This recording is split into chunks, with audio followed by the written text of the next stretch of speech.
Meaning of domestic science. Domestic science. Domestic science. Domestic science.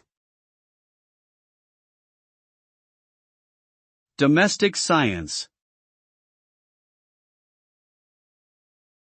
Domestic science refers to the study of home economics, which includes various aspects of managing a household such as cooking, cleaning, and budgeting.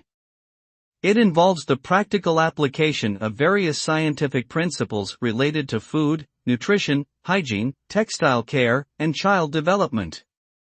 The objective of domestic science is to improve the quality of life at home by enhancing efficiency, safety, and comfort. The skills gained through domestic science education can empower individuals to make informed decisions regarding their own health, well-being, and the management of their household.